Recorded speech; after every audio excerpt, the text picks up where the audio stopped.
The ground beneath our feet is moving very, very quickly. Gene sequencing is now cheaper and faster than it's ever been. Eugenics is a term which has been around for a long time, in fact. I personally feel deeply concerned about this idea that we want to control our own humanity.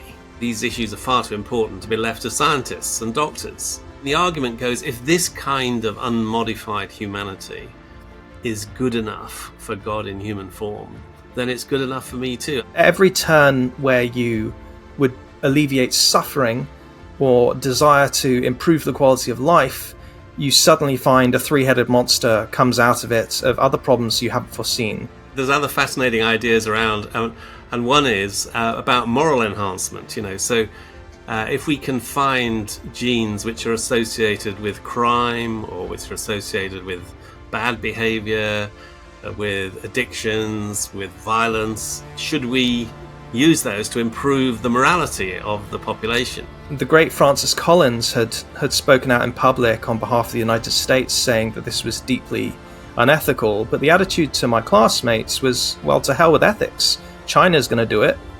Russia will probably do it. So why should they get there first?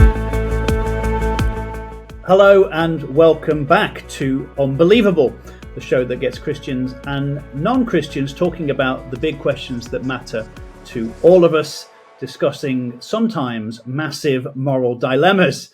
And I am your host, Andy Kind. Well, we've got a really good show for you today, I say prophetically, an absolute scorcher of a topic, and that is, should we edit the human genome?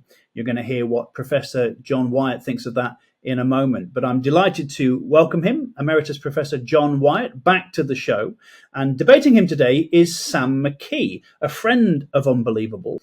And Sam will argue, if he hasn't changed his mind just before we recorded, that if we want to live on other planets and embrace the scientific frontiers, we should, as human beings, be working to change the human genome to be able to survive on places such as Mars. That's it. Mars. We're into the realms of sci-fi today. But before we get going, and we do want to get straight into the topic as quickly as possible, a bit more about my guests. Dr. John Wyatt is a doctor, author, speaker, and research scientist with over 25 years as a consultant neonatologist and academic researcher. He specialized in the treatment and prevention of brain damage in newborns.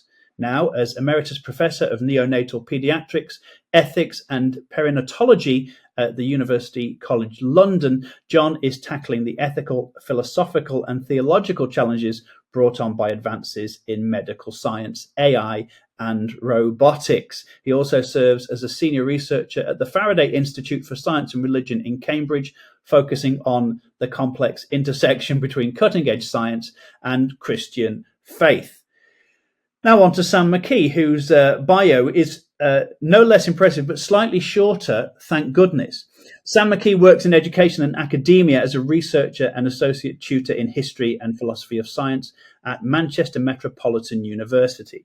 He gained a first-class degree in genetics at Cambridge University, a BA Honours in theology at Chester University, followed by an MRes.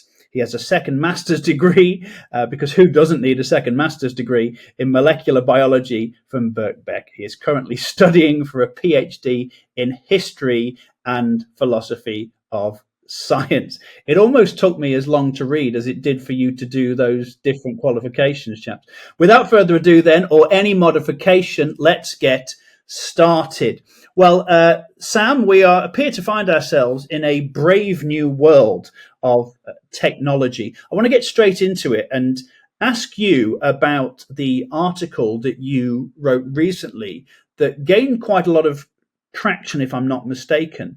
I'd like you to give me some of the headlines from it, but in essence, what you were saying, I think, was that we shouldn't be afraid as humans to try and modify the human genome if we want to progress as a species, and progress not just technologically, but actually geographically to places in the realms of Ray Bradbury literature. Can you give us more information about that? Well, I tell people today that really we live in a CRISPR world now. If you haven't heard of CRISPR before, you certainly will soon. CRISPR stands for clustered, regularly interspaced, short palindromic repeats, but that's not the important part. CRISPR is basically a pair of molecular scissors. If you think of it in terms of your computer, it's being able to cut, copy, and paste in the human genome. The human genome is 3.1 billion letters of DNA, and CRISPR allows you to make extremely accurate changes and edits to a creature's genome. You can cut, copy, and paste. And the Nobel Prize was awarded for it in 2019. And it's changed the world. It's changed the landscape of genetics and molecular biology. I have to confess that where the technology is far ahead of the public understanding of where it is. I would also say, though, that this is probably the most exciting decade of biology since perhaps the 1950s. If you think about the last 10, 15 years, we've had cancer immunotherapy has transformed the treatment of cancer completely. Gene sequencing is now cheaper and faster than it's ever been. The Human Genome Project took 10 to 13 years and cost over $3 billion. Now you can do it with a handheld device in the field in a matter of hours for less than £1,000. It's so that has transformed the amount of data and information we have about the living world and about genomes. So now you can compare the whole body of genetic information of any number of species very, very easily. Structural biology has also totally changed, and that's going to transform drug development. So the ground beneath our feet is moving very, very quickly. And definitely we live in a CRISPR world. It's not just CRISPR, actually. We've gained even more accurate technology in recent years. We now have base editing and prime editing that allow you to make a single change to any base in any letter in the whole genome. So we've gone from sort of grenades to sniper rifles in terms of our ability to do gene editing. And this is going to transform the landscape of medicine, and it's going to solve a lot of problems. There are more than 10,000 known genetic diseases, which theoretically could be treated by CRISPR. In the news last month, even, we had a breakthrough in the treatment of beta thalassemia, thanks to the use of CRISPR. Last year, the treatment of sickle cell disease saw its breakthrough in the UK, thanks to the use of CRISPR over in the US a few years before. So these things are happening, and they're making a lot of progress. I also think that antibiotic resistance, which is a serious threat to humankind, could see its breakthroughs with the use of CRISPR. Certainly, cancer treatment is going to be revolutionized by CRISPR, because you can train your medicine, make it more targeted. And the dream of medicine is personalized precision medicine, to be able to treat people according to their own physiology. And if you can sequence a patient's DNA in just a few hours very cheaply, then theoretically you can tailor the medicine that you give that patient specifically to their genome. So that's the landscape that CRISPR promises. There's a whole lot more that comes with it that I'm sure we'll get into in terms of what you could do with this technology. But for the first time, we have a technology that's cheap, accurate, and easy to edit the human genome or any genome, and its promise is extraordinary. What's interesting today, of course, is that we have two experts in genetics, but both of them sharing a common worldview. So some of the spats that you might otherwise get are not going to happen today. Both these gentlemen believe in the intelligibility of the universe and the mind behind the universe, the personal being behind the universe. So it's interesting. It's going to be interesting, I think, to see where they do divert and diverge. John, have you had a chance to read Sam's article, the one that he was talking about? Sure, yes, I have. And, I certainly would echo a great deal of what he's just said. Working as a practicing clinician, I've seen the impact that advances in genetics has made in the world of medicine. And of course, genetic diseases do cause terrible human suffering. And having watched patients and cared for patients with horrific genetic problems and seen the suffering that it causes,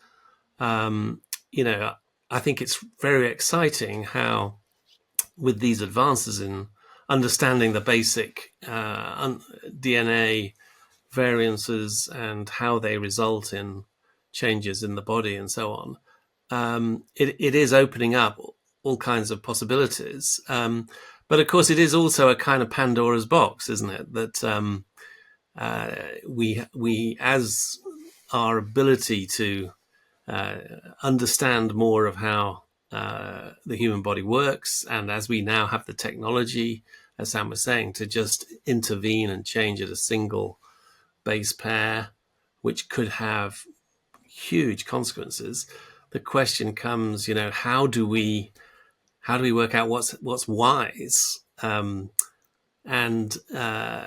it's obvious that there are a whole lot of moral and ethical problems which this kind of technology is raising, and there are no easy answers. But I for one, am quite concerned about the possible abuse, the possible consequences.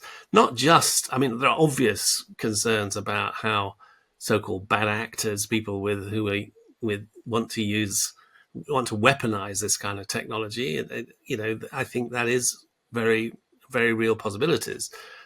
But there's also the questions about mastery, about our desire to master our own nature, to get control over what it means to be human, and is that good for us? Is that something that is going to promote human flourishing, or is the desire to control our own nature something which is fundamentally going to lead in bad directions? So we've started to lay out our table a little bit for this banquet. I want to circle back now to your own origin stories. John, as people will have heard at the start when I read out your CV in your bio, you've had this sterling academic career. And some listeners and viewers who are maybe not familiar with Unbelievable might be surprised to understand that someone who has all of these academic credentials and achievements has a very strong Christian faith. So a question that we often ask people is, how did those two things intertwine and interweave? Did one predate the other, or has your science come out of your belief that there is a rational, reasonable force behind the universe? Yeah, I've always been fascinated by science. And in fact, originally I was interested in astronomy and physics. And my dream was to live in a laboratory and come out once every 5 years and make sure the world was... I was a kind of incredibly over-romanticized view of what science was like. But, as a young boy reading science books, this was, to me, was a dream. But I grew up in a very religious household. My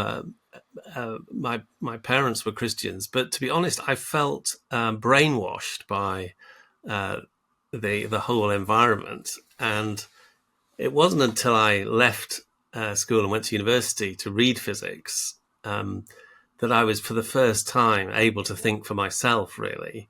And the question was, I was fascinated by science. I had this religious background, but was it possible to really believe as a Christian and yet be committed to science? And I went through a life crisis for several months, really, of wrestling with these problems, talking to lots of people, going for long walks, late night conversations, all that kind of stuff. And but eventually, rather to my surprise, I became sort of intellectually convinced that the Christian explanation of the universe and of the meaning behind the universe made sense in a way that did surprise me. And the more I sort of jumped up and down on the floorboards, the more it seemed that the floorboards were actually able to hold me up. And then, so I was intellectually convinced. And then there was really a moment when suddenly it became more than just an intellectual theory. And I did have a spiritual experience, an awareness of another being, and particularly of Jesus as a person, and not just as an intellectual concept. So that's where it came from. And actually, within a few months, I then developed a really quite strong sense, a calling that I should give up physics and change and start training as a doctor. And that was related to my newfound Christian faith.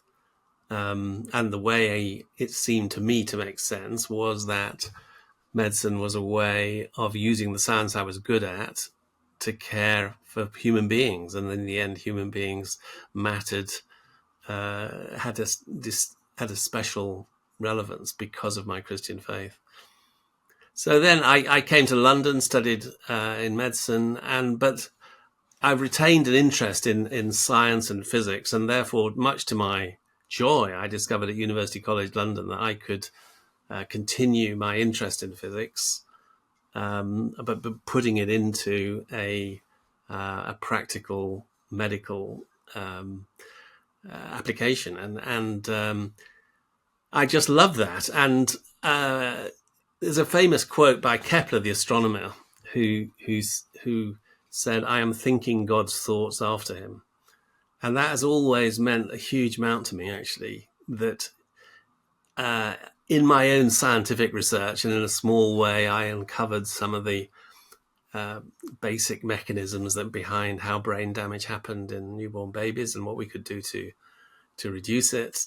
And I did have this strong sense that I was uncovering something that the mind behind the universe had already thought it out, and my puny little mind was somehow able to follow the divine mind, and that's an amazing concept and experience. And that's wonderful in science when you can think God's thoughts after him. In the world of comedy, it doesn't work as well. When you realize somebody's already told that joke, you have to write new jokes. But I'm glad that it works better for you. And it's interesting, isn't it? Because Antony Flew, who was one of the great sort of philosophers of science of the 20th century and was for a long time an atheist, before the end of his life, he became convinced, I think largely through the fine-tuning and teleology of the universe, that there was a God. But the way you've described your spiritual experience shows that actually you haven't simply given assent to a set of sort of scientific or philosophical ideas. You actually have become a Christian. You became a Christian. You have that. So you've got the science, if you like, as the floorboards that make it possible to stand in that room. But the room still has to be furnished. Yeah, that's true. But for me, it was, I just couldn't give assent to a belief system if I felt that it wasn't intellectually coherent. And I do think, unfortunately, there are quite a lot of believers who remain in that sort of sense. If you like, they're tiptoeing on the floorboards. They don't want to jump up and down too hard, just in case they were to find out it doesn't work. Yeah. And they were to discover a vital flaw. So for me, it was very important, that and it still is, because I still, in many ways, what I've loved doing is jumping up and down on the floorboards and testing, the questions I'm wrestling with now are somewhat different from what I was wrestling with 50 years ago, some of them, but there are big questions. I mean, particularly to do with, neuroscience, the nature of humanity, genetics, evolution. There are lots and lots of issues to debate and discuss. But my experience has been actually that the more I jump up and down, the more I am amazed at the power and the coherence, the intellectual coherence of Christian faith. What about you, Sam? I know you're slightly younger than John, but you're already on your third or fourth degree, and you also do a lot of outreach stuff in your hometown. So how similar to John's spiritual birth was yours? What's been your spiritual journey weaving through the world of academia? Well, I'm very encouraged by John's story. That was absolutely wonderful to hear. I suppose I can remember when I was a child being really, really into science, particularly space. And then I fell hard in love with whales and dolphins and wanted to be a marine biologist. And I had this grand plan to do blue whale research on the west coast of the USA and then become a naturalized citizen and join NASA. So as plans will be, plans will go awry. That did not transpire. But I had a very broken home. I had a very difficult family upbringing. Life was not easy, and I ended up becoming a Christian age 15 at 1:00 in the morning in the middle of the summer holidays, through, I would say by accident, but I do believe that God set me up. I couldn't get to sleep, and I didn't have many books on my shelf at that time, beside my PlayStation. But I did have a Bible I'd been given when I was born, and it had my name and date of birth written inside the cover by my grandmother. And I thought, I'll read the ending first, and if I like the ending, I'll read some of the rest. And so I opened up the book of Revelation and started to read, and I had absolutely no idea what I was reading. But it absolutely captivated my heart, because what I knew about Jesus did not seem to match up with this conqueror of the world who was coming back in power and glory. I sort of knew of Jesus riding into Jerusalem on a donkey and being born in a stable. So I woke up my mum and my stepfather, who were at church, at 3:00 in the morning, and asked them to explain the book of Revelation to me. Now, I was a very enthusiastic Christian in my late teens and 20s, but my faith fell on some very difficult times in my 30s, and I did go through some deconstruction. But I could not lose my faith, because my brain just knew that it was true. It wasn't my heart that knew it was true. My heart wanted to leave. It was my brain that knew it was true. And I could not find any better argument. I suppose that's where there's some parallels with John.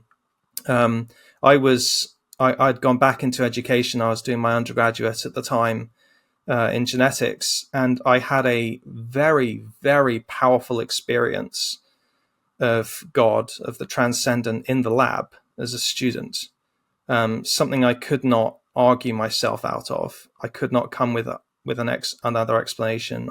That's a story for another day, but I was studying red and green algae and had an experience that I can only say came from heaven. It changed my life very significantly and set me back on a strong path to faith. After that, I had not been going to church. I could not pray. I was not reading the Bible, but I felt God intervened in my life in the lab.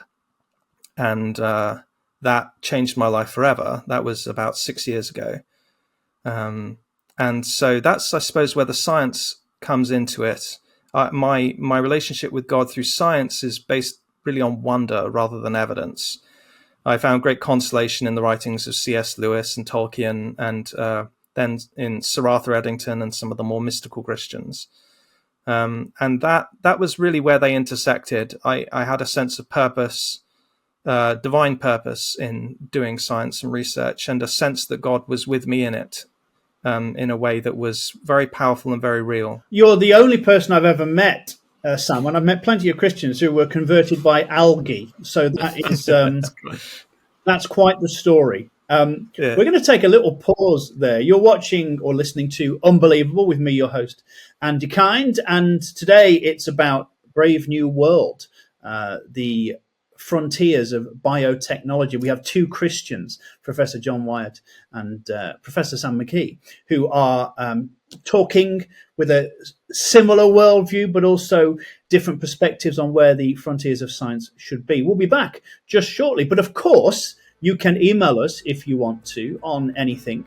Email us unbelievable@premier.org.uk. If you're listening on Apple Podcasts, please press follow. And if you're watching on YouTube, please like and subscribe, because it does help to put the show out to different people. We'll be back for part 2 in just a few moments' time. I really don't think that AI as it is now is on a trajectory to becoming conscious, but it will certainly seem as though machines have conscious minds, and that's a danger. If consciousness is a property of the brain, then it's subject to what we call causal determinism, physical determinism. This idea of libertarian free will, I think, is entirely wrong, and I also think is unnecessary. These systems will become more and more like us. People will treat them and want them to be treated as though they're human. The challenge now is it seems to be going faster and faster. We are terrible at projecting out long-term consequences. Robot rights. I can see it coming.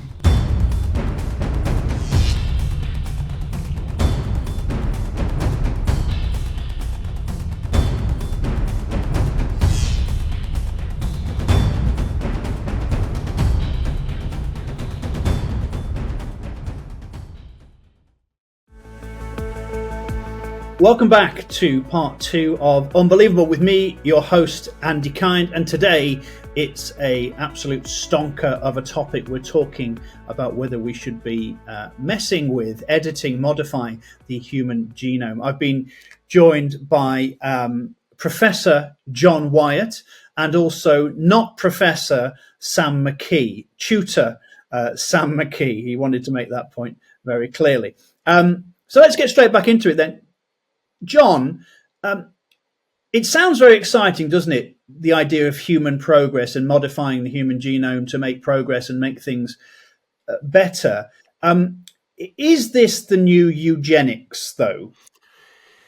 Well, that's a lot of concern about that. So eugenics is a term which has been around for a long time. In fact, it goes back more than 100 years. It goes back to Francis Galton, one of the pioneers of genetics. And in fact, in my own university, at University College London, he set up a laboratory of eugenics. And the belief was that just like you could breed cattle to make a better cattle and get rid of the weakly runts and so on, so that the same techniques ought to be applied to breeding humans, that we should encourage the most excellent versions of humanity to procreate together and make better children, and we should strongly discourage and even prevent people of so-called, poor genetic inheritance from having children. And these ideas were very current, and in fact, there was sterilization of forcible sterilization in some cases of women with genetic diseases and so on. And then there was the horrors of the Nazi era, and it became apparent the whole mad racial eugenic theories of Hitler and the Third Reich. And as all those horrific ideas came out, eugenics suddenly became a very dirty word, and for a long time, nobody dared even use it. But it is interesting that word is now being more starting to be used again. But a clear distinction is being made between the old eugenics, which was done by force, and the new eugenics, which is regarded as something entirely of personal choice. That if individuals want to find ways of improving their genetic status and improving their children and making sure that they get better children, more intelligent children, more attractive children, more effective children, then that's their right, as long as it's all done by choice. So I personally feel deeply concerned about this, and it goes back to something I said before about this idea that we want to control our own humanity, and that means including controlling the children we have, that we want our children to accord with our wishes and to impose our wishes on our children, and we're going to use genetic technology to control ourselves. So a new form of eugenics. And I believe that we accept our children as a gift. We have, my wife and I, we have 3 boys. We didn't select them. We didn't choose them. They were given to us as a gift. Sometimes you would dearly wish, that we got a different gift. But Amen. Unfortunately, for good or ill, these are the children we've been given. And part of being a parent is acceptance that the children they've been given with their unique genetic inheritance. Sometimes I think, the way God plans it is that you have this little baby and you fall in love with them because they're just so wonderful and so cute and they just capture your heart. And then over the next 18 years, you discover all the unpleasant and revolting genetic characteristics that they have. By that time, it's too late because you've fallen in love with them. Yeah. Whereas if you use genetic screening before birth, what can happen is that you learn a whole lot about your baby, before you've met them. And that fundamentally can change the relationship you have, because now the question is, well, is this the baby I want? Or should I choose a better baby? So once we bring in human choice, human will into our own fundamental nature or into the children we're having, it seems to me we are fundamentally changing something about what it means to be human. Sam, do you resonate with that? At what point would you agree and disagree with Professor Wyatt? Well, there's a lot of great stuff that's been said there. I'll try, for the sake of the show, to be as antagonistic as possible. Yes, please do. By the way, if anyone listening wants a really good accessible read on this, I've got to recommend Keith Fox's book, Modifying Our Genes. Keith Fox is professor of genetics at Southampton, is an outstanding Christian, heads up Christians in Science. It's a fantastic book on this subject, which is very accessible for anyone. When I think about this, I suppose I might be a bit more pro than many Christians might be. But I don't think that we're about to head into the era of the Nazis or anything like that. I think there's a tremendous amount of self-awareness on the part of the community in genetics. Jennifer Doudna, who won the 2019 Nobel Prize for CRISPR-Cas9, wrote a fantastic book on CRISPR called A Crack in Creation, which again I recommend for everybody. And she talks about having nightmares of talking to Hitler and Hitler asking her, about Cas9, and she says in the book quite candidly that her approach to the ethics around gene editing changed when someone just candidly said to her, the day might come when to have the technology in your hands and not use it would be more unethical than using it. And of course, technology itself is neutral. It's about the people whose hands are on it at the time and what they want to do with it, unfortunately. And human nature can't be edited, I don't think, in any sense. And I could give a personal anecdote here, actually. I was an undergraduate at Cambridge when the He Jiankui affair happened in 2019, which was a global news story about a Chinese geneticist who used CRISPR-Cas9 to edit the genome of a pair of unborn twins. And he edited their genome. The consent and the informed consent for the mother was extremely dubious. I highly doubt she knew what she was signing up to. But he edited the genome in a very cavalier way to make these children immune to HIV. And the question was not so much, did it work? It was, are you crazy? How could you do this? We're not there yet. We don't understand yet. What about all the off-target effects? You could have edited all kinds of different places without realizing it by accident. And the certainty that the mother didn't know what she was doing. And we interrupted our lectures for the day to have a live debate on the issue as a class. And I'm pretty sure I was the only Christian in the class. But the great Francis Collins had spoken out in public on behalf of the United States, saying that this was deeply unethical. But the attitude to my classmates was, well, to hell with ethics. China's going to do it. Russia will probably do it. So why should they get there first and reap all the medical and research benefits? Someone's going to do it. And there's a little bit of fatalism in me that says, well, someone's going to do it. It's so cheap and easy. So if we're going to do it, let's do it right. Let's do it ethically. And when I think about CRISPR and base editing and prime editing in terms of ethics, I don't think of eugenics and the Nazis. I think of Asilomar in the 1970s, when recombinant DNA technology came out. The community of geneticists around the world invited everyone to the table to have a discussion about the limits and use of this technology. And then 30 years later, 40 years later, when CRISPR comes, you get Asilomar-2, you get the World Forum on Gene Editing.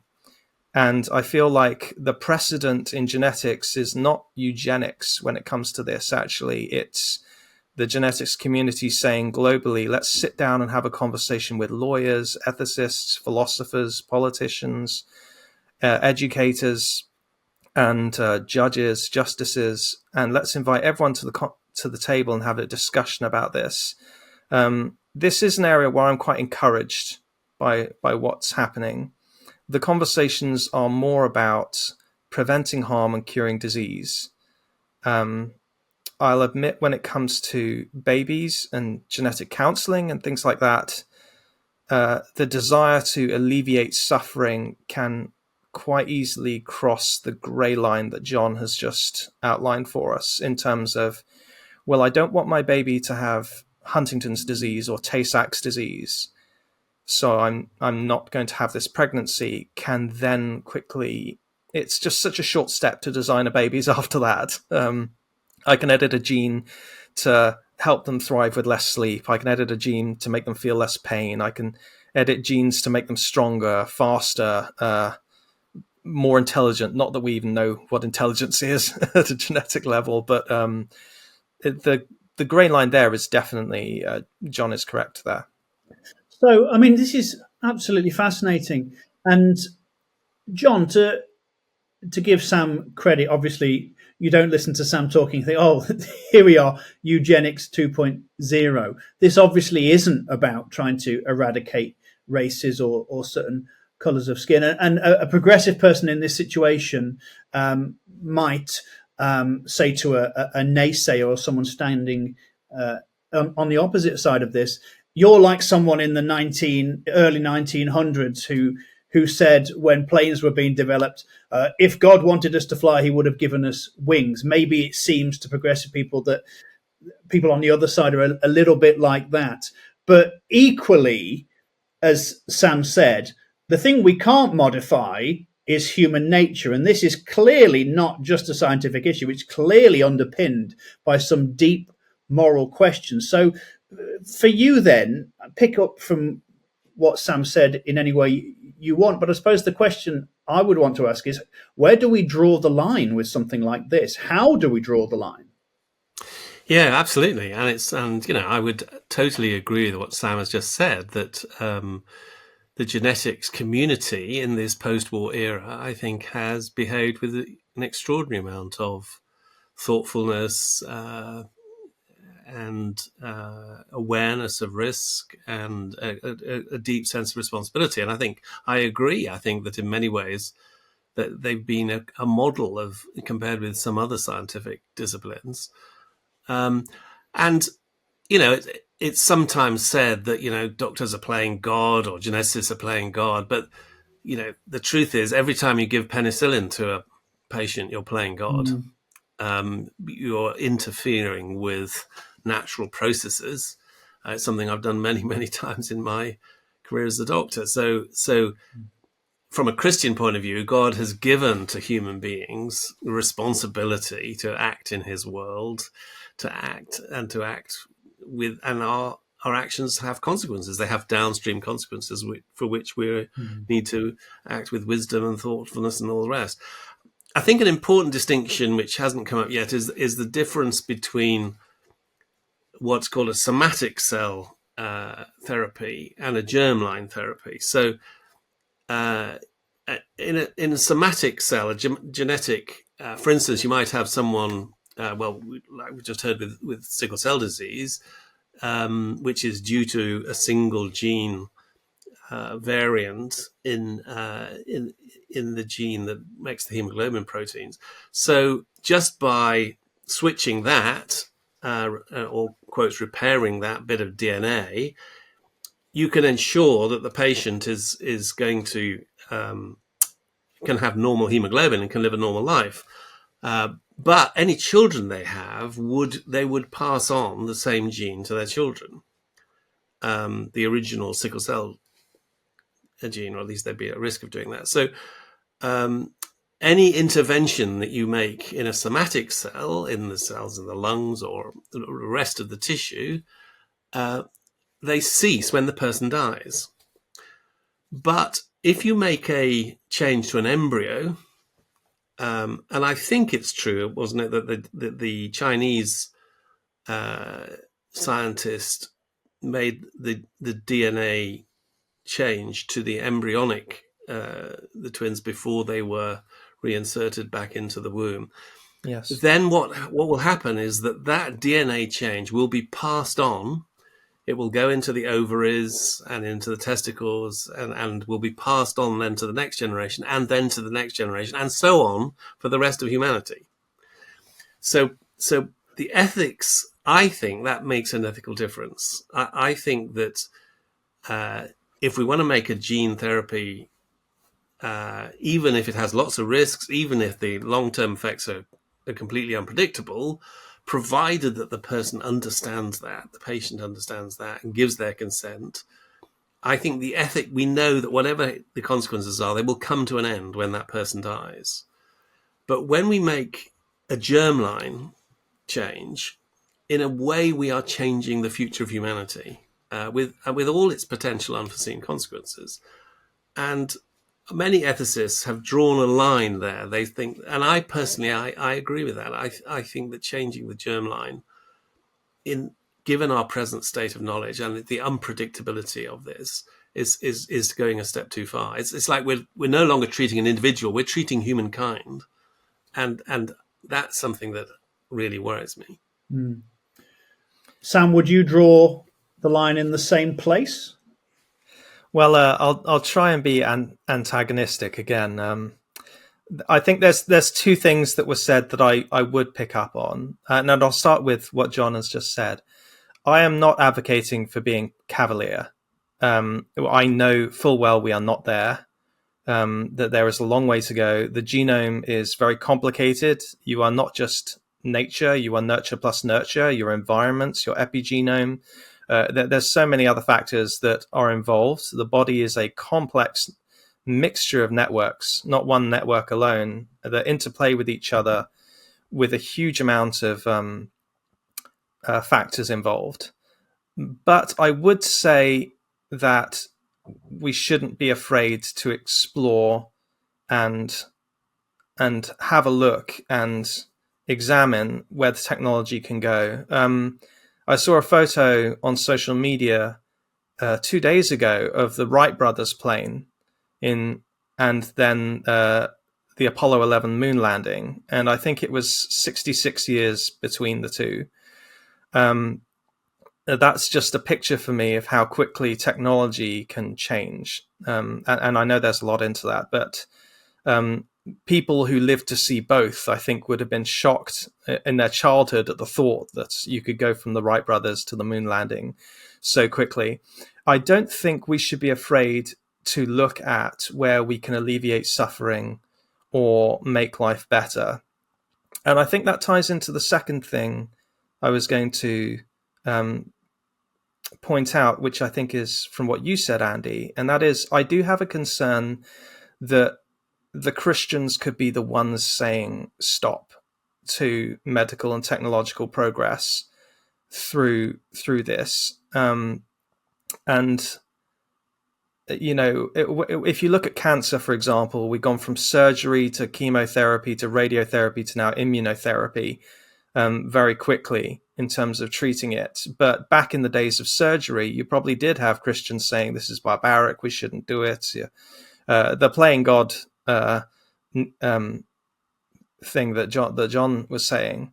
And are we going to get Christians, you know, protesting outside clinics saying, you know, this is unethical, when maybe more informed people in the medical community might be saying, you know, we've never had anything like CRISPR before. We could eradicate some diseases that have plagued humankind forever. We could alleviate the burden on the healthcare system with how cheap and quick and accurate CRISPR and base editing and prime editing are. I wouldn't want it to be the Christians saying, stop, don't do this. So I'm not disagreeing with John, but I suppose I'm looking for a balance there. All the moral and ethical questions John raised are totally valid and must be not only mentioned, but mentioned every single day that this technology is used. They need to be up on the banner of a lab. Why are you doing this? What are we aware of? Where do we not want to go? But I don't think Christians should be afraid of digging into nature's toolkit to see what we can find, because I guess I see this as the next step. I just see this as the next step of medical and technological progress.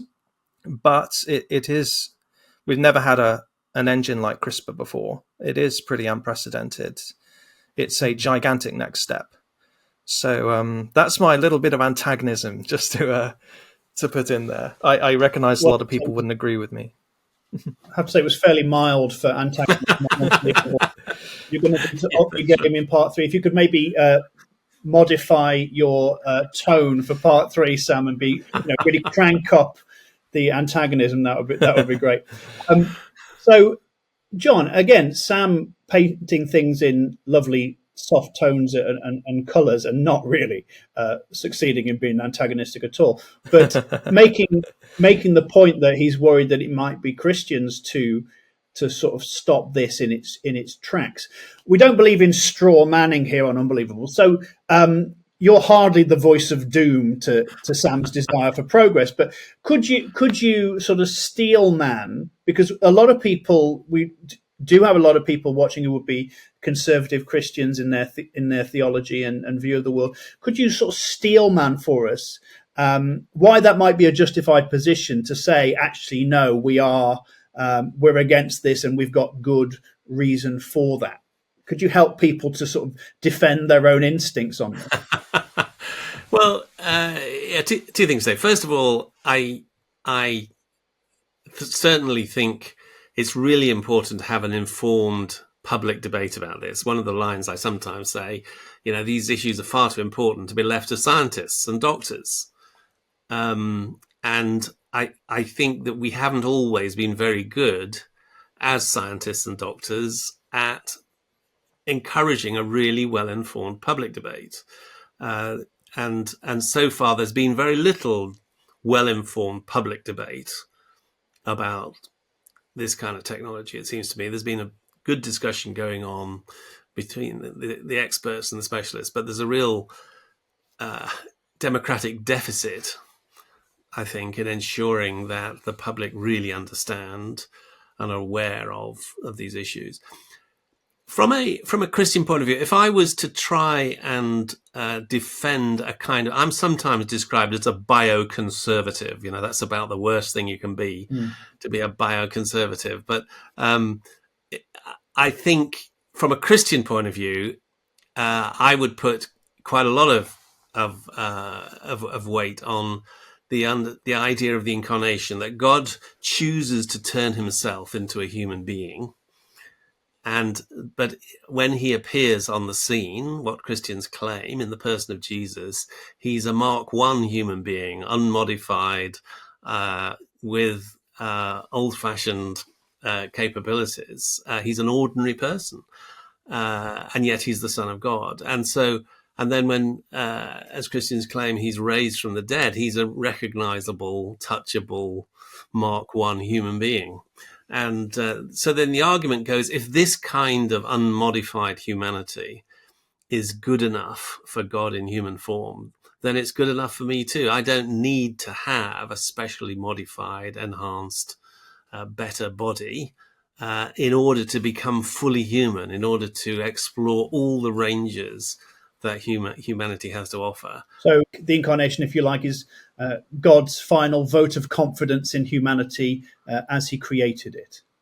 I think that's right. It's a vote of confidence, and it says at least we need to question this need to change ourselves, to try and develop humanity Mark II. Well, that sets us up very nicely for part 3, which we will be coming to very shortly. I hope you're enjoying the show today with me, your host, Andy Kind, and Professor John Wyatt and Sam McKee of Manchester Metropolitan University. Both very clever individuals, both very knowledgeable, having a very fine chat on this episode, and we'll be back very shortly. We're going to talk about the film Gattaca. We're going to talk more about God and where do we draw the line in terms of playing him. We're going to probably, I sense, get into the theology of the incarnation as well, so stay tuned for that. Of course, you can like and subscribe. Press follow if you're listening on Apple Podcasts. Press like and subscribe if you're watching on YouTube, and we'll be back for part 3 on Unbelievable in just a few moments' time. Stay tuned.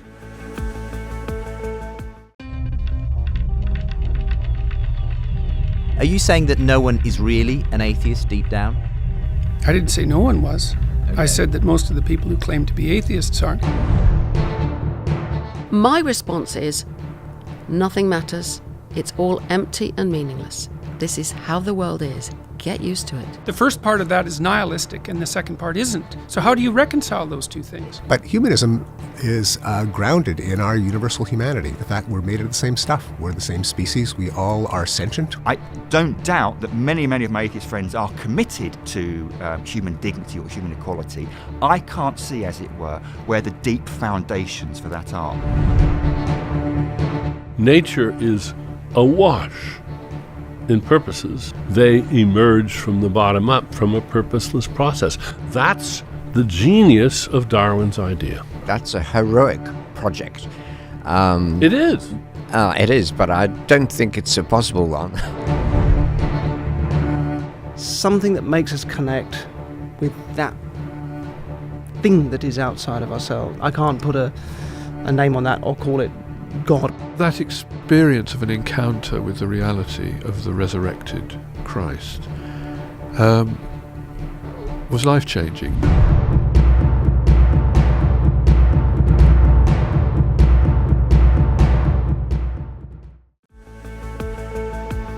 Welcome back to part 3, the third and final part of this unbelievable episode with me, your host, Andy Kind. Brave new world. Should we be modifying and messing with the human genome? I've got 2 very eminent minds here with me today. Hope you've been enjoying the conversation, and I hope that both of them have as well. Professor John Wyatt and Sam McKee in conversation with me today. John, before the break, you mentioned that, well, you talked about the incarnation and how when God the Father sent Jesus to earth, he was a Mark I human being. Even after his resurrection, he was a resurrected body, but he was still a Mark I human being. So we're no longer just in the realms of science or simply ethics. We're now into theology. So do you want to expand on what you said? I had to cut you off, obviously, because of the break. Do you want to make more of the fact that God seems to be happy, seems to have voted in favor of humanity in its current form? Well, yeah. Just in parenthesis, I mean, the idea that the God of the cosmos, the mind, we've been talking earlier about the mind behind the cosmos. You know, the ultimate rationality and comprehensibility of everything. The idea that that mind should turn himself into a baby, and not some kind of plaster cast baby or a Christmas card cherub, but a real baby who squits down in his mother's back and who has a pain in his tummy. It was just so ridiculous and so unexpected. And it's one of the things, to be honest, that convinces me that Christianity is true, because who would come up with such a ludicrous idea? And yet the more one delves into it, the more profound it is that this God of the cosmos enters into the human experience. And of course, we don't know about the genome of Jesus, and there have been various speculations along those lines. But we know that the genome actually contains the history of life on this planet in some form. And the idea, therefore, is that God not only takes on human nature, but in some sense he takes on the whole history of life on this planet, and yet he lives his life as a Mark I human being, and therefore, I think from a Christian perspective, this gives a sense of dignity and value and worth and intrinsic value into unmodified humanity. Interesting. Sam, that's quite a strong challenge for someone like yourself who's a Christian and also taking this sort of other path with the genome modification question. So what do you make of that? How would you respond to John on that? I think I can accept what John has said and agree with him while still making my own case, which is a different one. I must confess I've not thought of the incarnation in this way, and I appreciate what John has said. When I think of the question of Jesus on this, there are two other things that come to mind, actually. Firstly is that Jesus was always healing people everywhere. I love the verse in the Gospels that just says simply, and Jesus healed them all. And everyone I know who's got into genomic medicine or cancer research from a genetics perspective, they're motivated by healing people. And every Christian I know in that is motivated by that healing mandate and inspired by that. It's not so much money that's inspiring them. I don't think everyone should get into science for the money. It's not always the case. But it is healing people. And I think this is an extraordinary tool and opportunity with amazing potential that inspires me for it. I mean, my own molecular biology research is on DNA repair proteins. And, I did my thesis at Cambridge on how you could use CRISPR to treat a very aggressive oncogene, a gene that when it goes wrong causes non-small cell lung cancer. Non-small cell breast cancer. And it's been fascinating to me how you can use this technology to alleviate suffering and bring healing. And I think that's a noble call. I feel something of God's call in that. The other thing is evolution, actually. I'm not a bioconservative. I like to think of myself as a futurist, or I aspire to be one. When I think of evolution, I'm very, very inspired by Simon Conway Morris as a modern evolutionary biologist. And actually, two of the people at the forefront of the genetics movement, the modern evolutionary synthesis, Ronald Fisher, who was a eugenicist, unfortunately not in the best way, but he was sort of the John Lennox of the 1950s, and Theodosius Jablonski, incredible evolutionary biologist, very important one, who was a wonderful Christian man. And when you accept evolution as part of God's creative process, and I think of it in a beautiful process. I know it involves a lot of death and pain, but I also see it as redeeming death and pain, something that God is very good at. I think of CRISPR and gene editing in evolutionary terms and see it very much as part of God's toolkit in nature, which is beautiful and powerful, and we should respect it, but it's also a gift. And so I like to see it in those terms.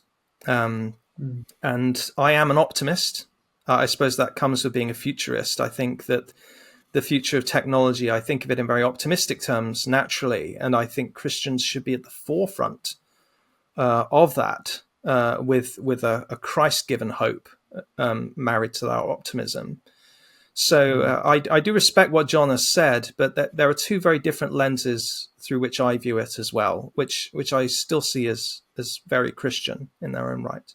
Sure. So for you, Sam, where, in your opinion, would we reach the line where we cross over the Jordan the wrong way from using what God has put in the earth, in the universe for us to use, and actually then playing God? Because obviously the argument could be made that the creation of weapons of mass destruction was simply using what God had put available for us. So I'm simply asking for you, where would the line be? Maybe a little bit stretched further than where John would draw his line, but where for you would be the line where humanity would begin to play God and you would say, enough is enough?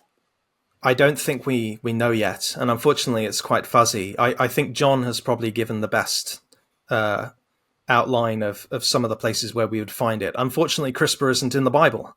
I don't think any science is in the Bible, actually. I think there's a lot of ethical and moral guidelines, but there's certainly nothing that I would call science in Scripture. So there's going to be points of disagreement here, and it does not get easier. I'm afraid a serious warning needs to come here. Fyodor Urnov, who's professor of genetics at Cal Berkeley, talks candidly about a gene that some people have that enables them to thrive on only 4 hours sleep. I would love that gene. I would edit myself tomorrow to have that if I could. And I think a lot of early mothers and aspiring mothers would love that as well. But think about health insurance here.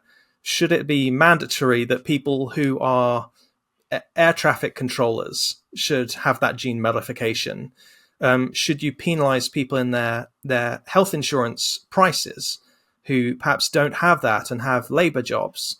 Or operate heavy machinery? I mean, at every turn where you would alleviate suffering or desire to improve the quality of life, you suddenly find a three-headed monster comes out of it of other problems you haven't foreseen. So this is a very deep well. Yeah, there's other fascinating ideas around, and one is about moral enhancement. So if we can find genes which are associated with crime or which are associated with bad behavior, with addictions, with violence, so should we use those to improve the morality of the population? And there are people seriously arguing that not only should we do that, but we should make it compulsory, because the problem will be that the bad people won't want to be enhanced, to have their morals enhanced. And so only the good people will allow themselves to be enhanced. So if we're going to enhance people morally, we're going to have to make it compulsory. It's going to have to be like, iodine in the food. You have it whether you like it or not. What do you say about that, Sam? Yes, I have to agree that unfortunately this is correct. There's this is a very deep well, and it's often been said. I mean, Alfred North Whitehead said that science is directed by the worldview of the scientists, and this is where the conversation should be opened up, and we need more Christians in the conversation, not backing away from it or trying to shut it down. I still maintain that these fears shouldn't keep us from exploring and trying to find the best place. The fact that there will be a line, and it could be a line that leads to some really terrible things, doesn't mean that we shouldn't explore the good that can come from it. So I suppose that's my caution. And pioneers tend to die in the wilderness, of course, historically. So that's one of the dangers of exploring, isn't it? John, what do you want to say? Yeah, well, just going back to where we started, the idea that a particular group of human beings that you might want to genetically modify would be space travelers. And Martin Rees, previous Astronomer Royal, a very distinguished astronomer, has argued that the way we are as Homo sapiens, we're adapted to this planet, but we're not adapted to the rest of the universe, and therefore we should allow gene modification, but not on planet Earth. If you want your genes modified, then you have to be an astronaut, and you can have your genes modified. But so if you're going to go and live on Mars, you can be modified so that your body works well in Mars, but you're not allowed to do it on Earth. Yeah, I know Martin fairly well. He's been tremendously helpful for me with my doctoral research, and I find what he says very inspiring. Of course, Martin has won the Templeton Prize and is very adept at raising the big questions. I think what can start us in my article, how can we edit our genomes to help us not only survive on Mars but also thrive?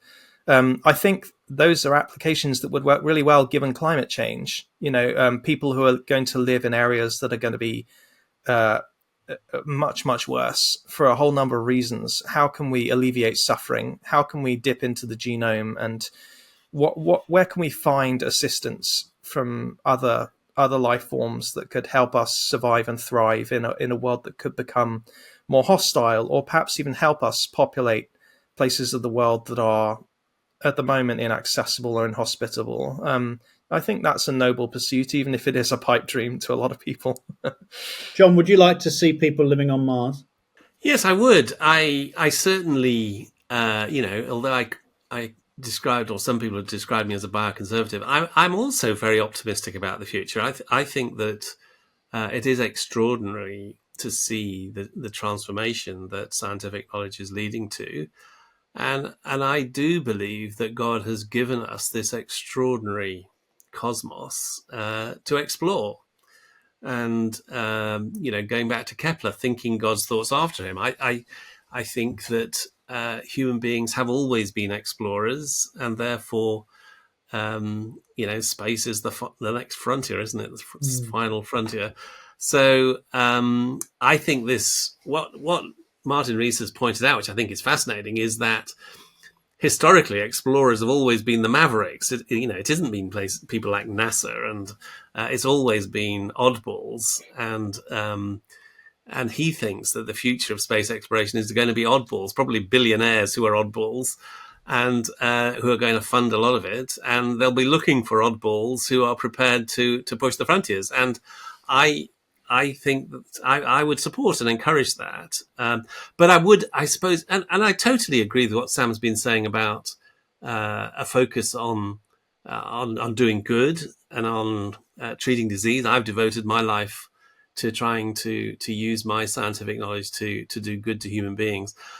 But again, what I want to point out is that if you look across the planet as it is at the moment, there's a huge amount of disease, there's a huge amount of suffering, most of it which we already know how to treat with conventional medicine, with conventional techniques. And therefore, I would think that our priority ought to be dealing with those. That's where we need to put the money, to make sure that everybody on the planet has access to excellent healthcare before we start investing huge sums of money in seeing whether we can move to the next phase. So there's a question of priorities here as well. And I would want to defend, well, it's good to do original research. I'm very supportive of it. And it's good to have people who are pushing the frontiers. Our main priority ought to be in ensuring that everybody on the planet has access to clean water and basic healthcare and so on. This is very similar in terms of how I'm feeling about it to when I interviewed Nigel Crook and Anil Seth on AI and robotics. And it seems like we are living in tomorrow's world. The future casting has worked, and here we are. So it's quite uncanny, really, to listen to these, to both of you talk in such this way, because it does seem as though we're going to get there whether we want to or not. It seems like science fiction, but it's not. And as you were saying, I think, Sam, sort of the direction of science is decided by the worldview of the scientist. So not science fiction, but science faction. I just wanted to go back to the sort of theological idea, because, again, Sam, you have so humbly and nobly put forward this case. It does seem as though properly handled and administered, sort of modifying the human genome would help physically, would help for physical healing.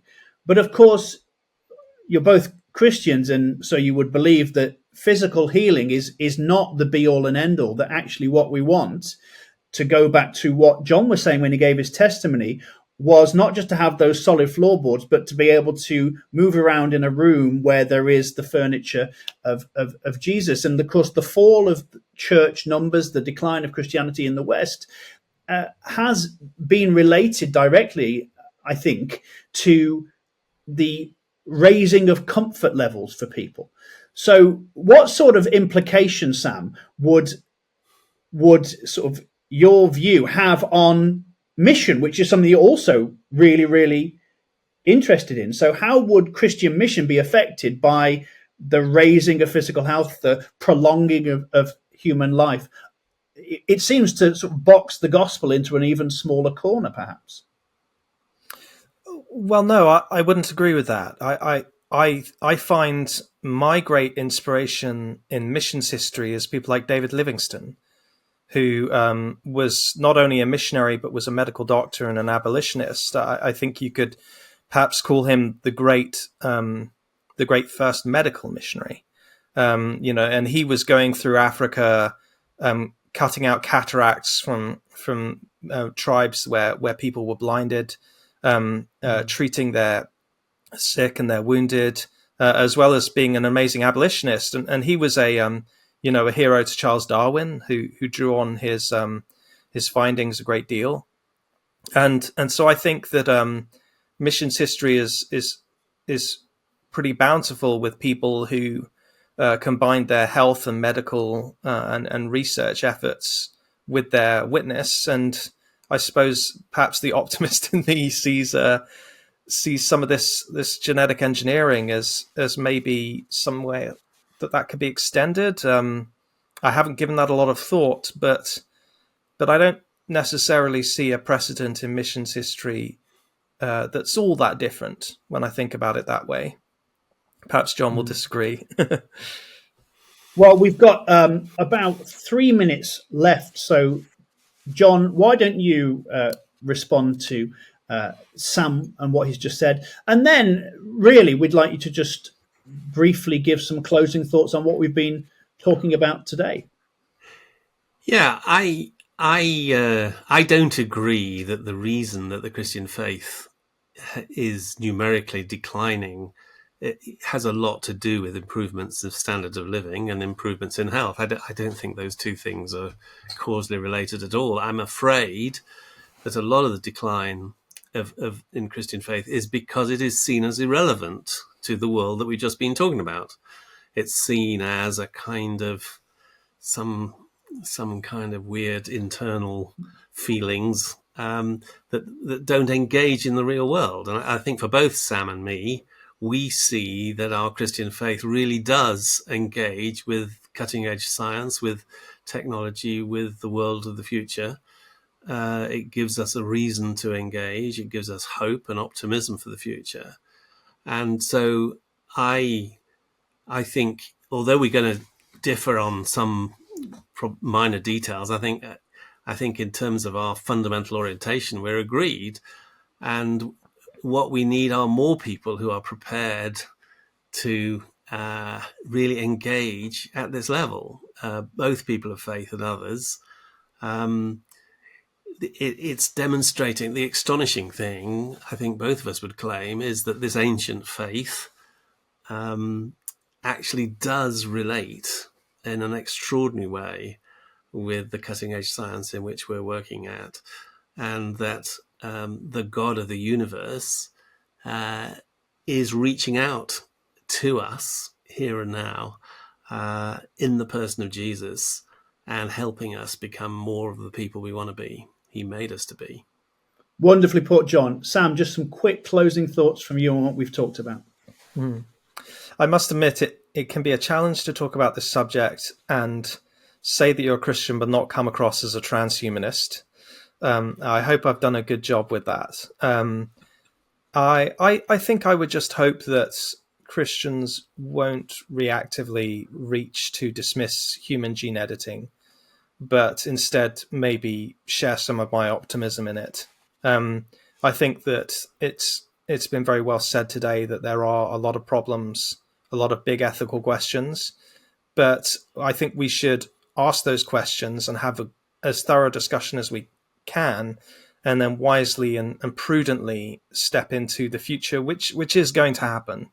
You can't close Pandora's box. It's been opened. And so for me as well, that adds urgency to the mix, that Christians should be aware and engaged with where genetics is going. Wonderful. Well, I think you've both said a lot of very good things and said them very well. So thank you. It's been a really stimulating debate. I've loved playing devil's advocate with both of you on today's show, but I've been so impressed. I think the viewers and listeners will have been as well. So viewers, listeners, what do you think? What do you think about that? Why don't you let us know? You can email us, unbelievable@premier.org.uk. You can go to our website, which is premierunbelievable.org. gmail.com. And of course, you can comment on YouTube if you've been watching there, but please do be kind. Please follow the model set by these two gentlemen on today's show. From me, your host, Andy Kine, thank you so much for watching. Thank you to my guests, Sam McKee and John Wyatt. We've been talking about the human genome. We've been talking about Mars. We've been talking about theology. I'm not sure what other podcast you'd get that on, to be completely honest. So tune in for more science fiction and science fact next time on Unbelievable. We're on Instagram as well at Premier Unbelievable. So give us a like and share your stories on there. So see you again until next time for Unbelievable. My name is Andy Kind. Goodbye.